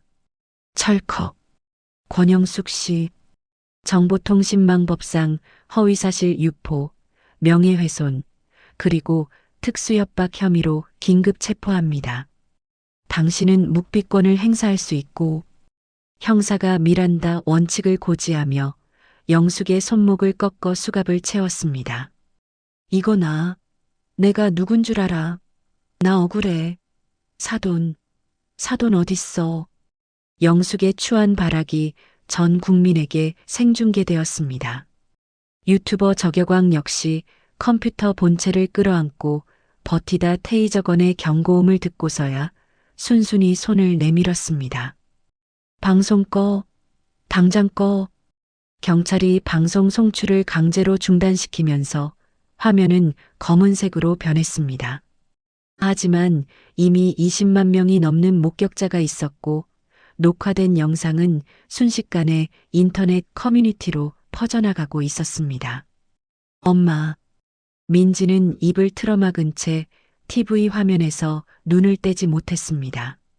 뉴스 채널에서는 방금 전 상황을 속보로 전하고 있었습니다. 긴급 속보 국정원장 갑질 논란, 사실은 시어머니의 자작극으로 밝혀져 임신 며느리 폭행 영상 공개, 국민적 공분. 맞지? 거짓은 결코 진실을 이길 수 없어. 경희가 민지의 어깨를 감싸 안으며 부드럽게 말했습니다. 민지의 눈에서 하염없이 눈물이 흘러내렸습니다. 억울함, 분노, 그리고 안도감이 뒤섞인 눈물이었습니다. 나 진짜 무서웠어. 세상 사람들이 다 나 손가락질하는 것 같아서 이제 아무도 너한테 손가락질 못해. 오히려 다들 미안해하고 있을 거야. 민지의 휴대폰이 띠링띠링 울리기 시작했습니다. 아까까지만 해도 욕설 문자를 보내던 번호들에서 사과 문자가 쇄도하고 있었습니다. 죄송합니다. 제가 오해했습니다. 힘내세요. 응원합니다. 쓰레기 같은 시댁 때문에 고생 많으셨어요. 민지는 휴대폰을 가슴에 품고 펑펑 울었습니다. 뱃속의 우주가 엄마를 위로하듯 콩콩 발을 찼습니다. 경희는 그런 딸을 품에 안고 창밖을 바라보았습니다. 어둠이 걷히고 도시의 불빛이 다시 환하게 빛나고 있었습니다. 취조실의 공기는 차갑고 건조했습니다. 영숙은 화장이 다 번진 괴기스러운 얼굴로 형사 앞에 앉아 있었습니다. 형사님, 정말이라니까요? 그 며느리가 먼저 대들었다니까요? 시어머니가 며느리 좀 혼낼 수도 있는 거지. 그게 무슨 죄가 됩니까? 담당 형사는 기가 차다는 표정으로 모니터를 돌려주었습니다. 아줌마, 여기 영상에 머리채 잡고 짐승처럼 끌고 가는 게 훈육입니까? 그리고 임신부 배를 발로 차려고 하는 신용까지 했던데 이건 살인 미수나 다름없어요. 아니, 그래도 그렇지. 사돈끼리 이럴 수 있어? 내가 전화 한 통만 하게 해줘요. 내 사돈이 국정원장이야. 영숙이 책상을 치며 고함을 질렀습니다. 형사는 피식 웃으며 서류를 탁 던졌습니다. 아직도 상황 파악이 안 되시나 본데 국정원장님은 피해자 가족 자격으로 당신을 고소하셨습니다. 그리고 국세청이랑 검찰청에서도 대기 중이에요. 여기서 조사 끝나면 바로 세무조사 받으러 가셔야 합니다. 뭐요? 당신 아들도 옆방에서 다 풀었어요. 엄마가 시켜서 거짓말 방송했다고. 횡령한 것도 엄마가 빚 갚으라고 해서 그런 거라고 하던데요. 이 배신자 놈의 새끼가. 영숙은 뒷목을 잡고 넘어갔습니다. 믿었던 아들마저 자신을 버렸다는 사실에 억장이 무너졌습니다. 옆방 취조실에서는 준성이 콧물을 흘리며 빌고 있었습니다. 형사님, 저는 진짜 몰랐어요. 엄마가 하자는 대로 안 하면 유산 안 물려준다고 해서. 저 피해자예요. 저도 엄마한테 가스라이팅 당한 거라고요. 비겁함의 극치였습니다. 이 모자는 마지막 순간까지 서로를 물어뜯으며 바닥을 보이고 있었습니다. 모든 상황이 정리된 후 경희는 집무실 의자에 깊숙이 몸을 기댔습니다. 비서실장이 따뜻한 차 한 잔을 내려놓았습니다. 원장님 고생하셨습니다. 여론은 완전히 반전되었습니다. 청와대 청원도 삭제되었고 오히려 원장님 응원하는 댓글이 넘쳐납니다. 응원은 무슨 당연한 일을 했을 뿐이야. 경희는 찻잔을 들고 창밖의 서울 야경을 내려다보았습니다. 박 실장. 네, 원장님. 내일 아침 일찍 영숙이 그 여자 구치소로 이감될 때 콩밥 도시락 하나 넣어줘. 네, 도시락이요? 그래. 평생 쌀밥만 먹고 살았을 텐데 이제 적응 좀 해야지. 그리고 그 안에 쪽지 하나만 넣어. 경희가 메모지에 펜으로 무언가를 적어 비서실장에게 건넸습니다. 비서실장은 메모 내용을 보고 씩 웃었습니다. 밥값은 해야지. 죗값으로. 경희는 자리에서 일어나 코트를 걸쳤습니다. 이제 국정원장이 아닌 민지의 엄마로 돌아갈 시간이었습니다. 퇴근하자. 딸내미 야식 사다 줘야 해. 경희의 발걸음은 그 어느 때보다 가벼웠습니다. 정의가 승리한 밤 공기는 상쾌하기만 했습니다. 피고인 권영숙을 징역 2년 6개월에, 피고인 이준성을 징역 1년 6개월에 처한다. 탕. 판사의 선고가 법정 안을 무겁게 때렸습니다. 수의를 입고 피고인석에 서 있던 영숙은 판사의 말이 믿기지 않는다는 듯 입을 딱 벌리고 멍하니 서 있었습니다. 거짓말. 거짓말이야. 내가 왜 감옥을 가? 난 훈육한 죄밖에 없어. 판사님, 이거 오심이에요. 내 사돈이 국정원장이라 짠 거라고요. 영숙이 고래고래 소리를 지르며 난동을 부리자 교도관들이 영숙의 양팔을 거칠게 제압했습니다. 피고인, 조용히 하세요. 퇴정합니다. 이거 나 억울해. 준성아, 네가 뭐라고 말 좀 해봐. 영숙은 옆에 서 있는 아들을 쳐다봤지만 준성은 고개를 푹 숙인 채 훌쩍거리고만 있었습니다. 엄마, 그만해. 취해. 뭐, 취해? 네가 감히 애미한테. 영숙은 끌려나가는 마지막 순간까지도 반성 대신 악다구니를 썼습니다. 방청석에 앉아있던 피해자들, 영숙에게 돈을 떼었던 상인들과 세입자들이 그 모습을 보며 손가락질을 하고 환호했습니다. 아이고, 속 시원하다. 10년 묵은 체증이 내려가네. 그러게 죄짓고 살지 말았어야지. 꼴 좋다. 방청석 맨 뒷자리 선글라스를 끼고 이 광경을 지켜보던 경희는 조용히 자리에서 일어났습니다. 입가에 옅은 미소가 스쳤습니다. 가자. 볼 건 다 봤다. 수행비서가 문을 열어주었고 경희는 미련 없이 법정을 빠져나갔습니다. 정의구현은 끝났고 이제 남은 건 딸의 행복뿐이었습니다. 야, 신입. 똥칸 청소 다 했어? 걸레빤물이 튀는 화장실 바닥에 영숙이 쭈그리고 앉아 변기를 닦고 있었습니다. 그녀의 손은 거칠어졌고 화려했던 네일아트는 벗겨진 지 오래였습니다. 아, 네. 다 했습니다. 영숙이 기어 들어가는 목소리로 대답했습니다. 목소리가 작다? 왕년의 사모님 소리 좀 들었다 이거지? 야, 여기 들어오면 다 똑같은 도둑년이고 사기꾼이야. 유세 떨지 말고 구석에 낀 물때나 빡빡 닦아. 동료 수감자가 발로 영숙의 엉덩이를 툭 찼습니다. 영숙은 치밀어 오르는 분노를 억누르며 수세미질을 했습니다. 내가 누군데? 강남 건물주 권영숙인데. 내가 왜 이런 대접을 받아야 해? 눈물이 뚝뚝 떨어져 변기물에 섞였습니다. 그때 배식 시간이 되었습니다. 식판에 담긴 건 꽁보리밥과 멀건 된장국뿐이었습니다. 영숙은 밥을 먹다 말고 숟가락을 집어 던졌습니다. 나 이거 못 먹어. 스테이크 가져와. 아니면 설렁탕이라도 사오라고.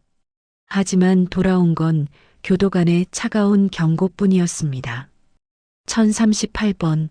소란 피우면 독방입니다. 주는 대로 드세요. 영숙은 배고픔을 이기지 못하고 바닥에 떨어진 밥알을 주워 먹으며 오열했습니다.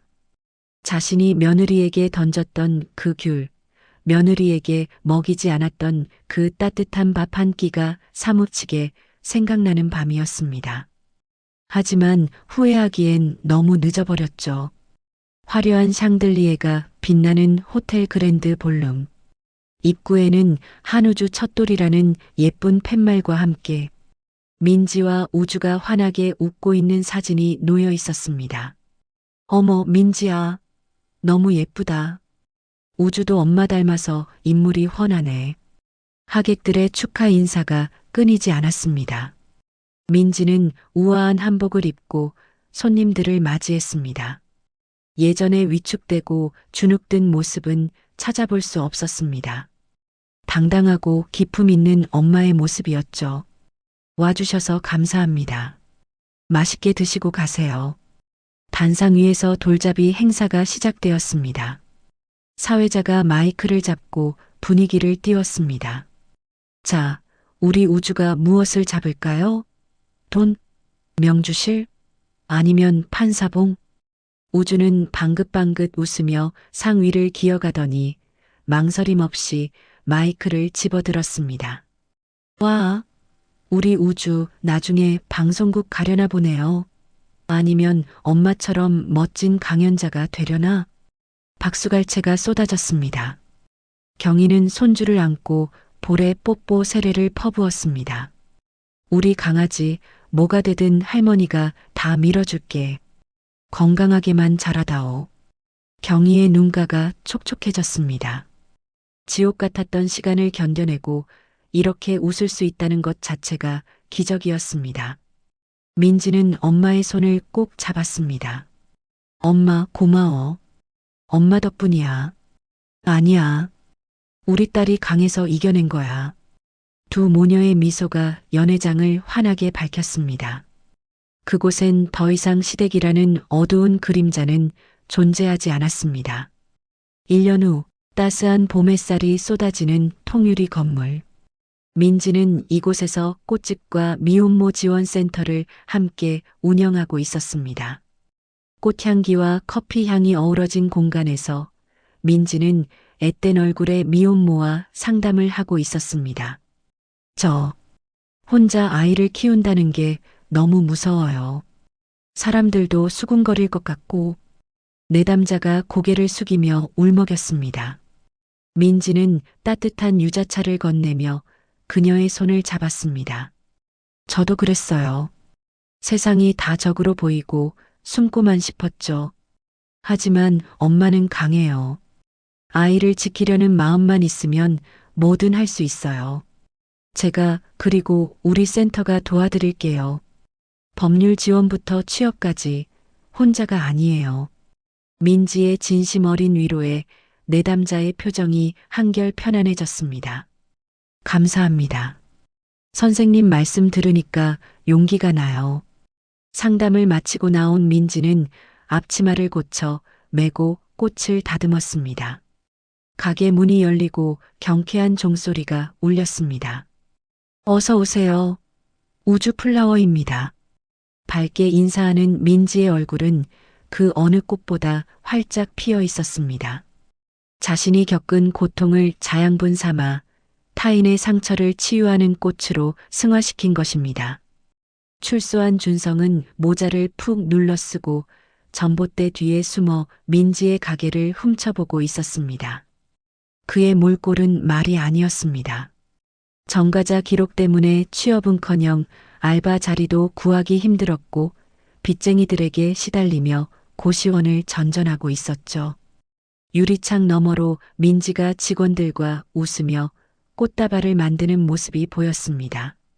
자신이 알던 주눅든 아내가 아니었습니다. 너무나 눈부시고 아름다워서 감히 쳐다볼 수도 없을 정도였죠. 민지야, 우주야.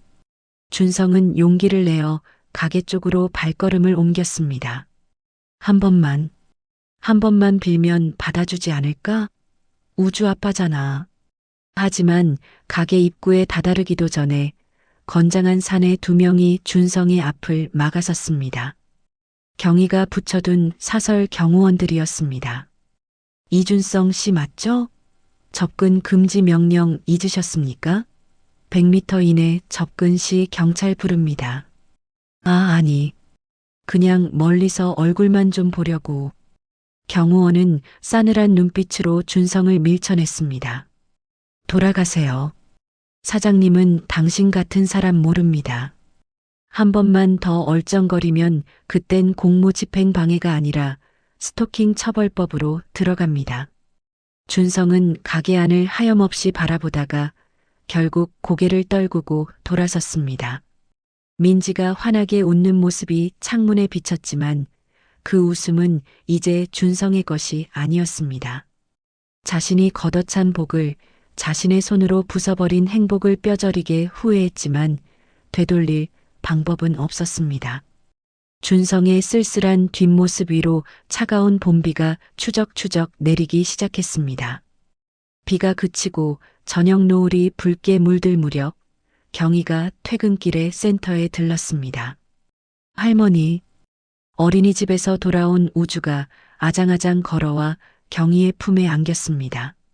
아이고, 내 새끼, 오늘 밥 잘 먹었어? 경희는 우주를 번쩍 들어올리며 껄껄 웃었습니다. 국정원장의 위엄은 온데간데 없고 손주 바보 할머니만 있을 뿐이었죠. 민지는 그 모습을 보며 흐뭇하게 미소 지었습니다. 엄마, 오늘 일찍 오셨네요? 오늘 은퇴식 날짜 잡고 왔어.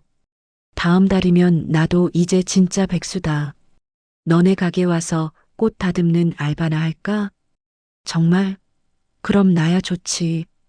대신 시급은 세게 못 쳐줘요, 원장님. 모녀는 서로를 마주보며 깔깔 웃었습니다. 민지는 우주를 안고 경희와 함께 가게 문을 닫고 밖으로 나왔습니다. 비 온 뒤 갠 하늘에는 쌍무지개가 떠 있었습니다. 와, 무지개다. 우주야, 저거 봐. 예쁘지? 민지가 하늘을 가리켰습니다. 경희가 민지의 어깨를 감싸며 나직이 말했습니다. 비가 와야 무지개가 뜨는 법이지. 우리 딸 그동안 비 맞느라 고생 많았어. 이제부턴 쨍하고 해 뜰 날만 있을 거야. 응, 엄마. 나 지금 너무 행복해. 누구의 딸도 누구의 아내도 아닌 그냥 나 한민지로서 사는 게 너무 좋아. 세 사람은 서로의 손을 잡고 집으로 향하는 언덕길을 걸어 올라갔습니다. 그들의 등 뒤로 길게 늘어진 그림자마저 따뜻해 보이는 저녁이었습니다. 길고 길었던 악연의 고리는 끊어졌고 그 자리에는 단단하고 아름다운 새순이 돋아나고 있었습니다. 최고의 복수는 상대방을 무너뜨리는 것에서 끝나는 것이 아니라 보란 듯이 더 행복하게 잘 사는 것임을 민지는 온몸으로 증명해 보이고 있었습니다. 오늘 들려드린 통쾌한 사이다 이야기 어떠셨나요?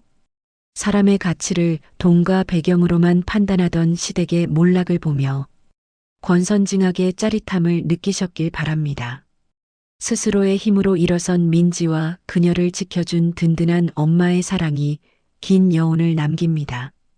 진정한 복수는 상대를 무너뜨리는 것에 그치지 않고 내가 보란 듯이 행복하게 잘 사는 것이라는 점을 다시 한번 깨닫게 되네요.